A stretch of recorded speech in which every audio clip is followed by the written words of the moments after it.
एका दूधवाल्याने सकाळी 15 लिटर दूध विकत घेतले. वितरणानंतर 3.025 लिटर दूध शिल्लक राहिले. किती दूध वितरित झाले?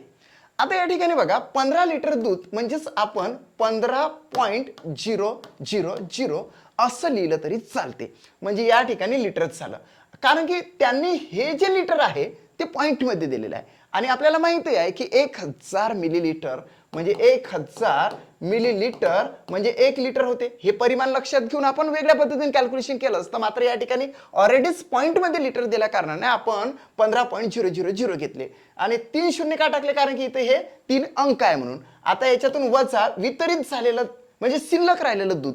शिल्लक राहिलेलं दूध काय? हे काय विकत घेतलं, हे विकत घेतलं म्हणजेच खरेदी केलं, विकत घेतले म्हणजेच काय खरेदी केले आणि देन 3.025 हे काय झाले तर शिल्लक राहिले म्हणजेच रिमेनिंग राहिलं शिल्लक. आता याची वजाबाकी केली तर वजाबाकी बघा 0तून 5 जात नाही म्हणून 10तून 5 गेले, 5 राहिले हातचावला 1, 10तून 3 गेले म्हणजे 7 राहिले हातचावला 1, 10तून 1 गेला म्हणजे 9 राहिले हातचावला 1 आणि 5तून 4 गेले म्हणजे 1 राहिला आणि इथे 1 म्हणजे 11 लिटर 975 मिलीलिटर हे दूध वितरित झालेलं आहे. फर्स्ट ऑप्शन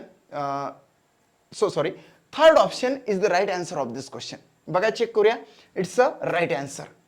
मित्रांनो, जर का तुम्हाला एमपीएससी स्मार्ट लर्निंग हे चॅनल युजफुल वाटत असेल तर चॅनल सबस्क्राईब करा.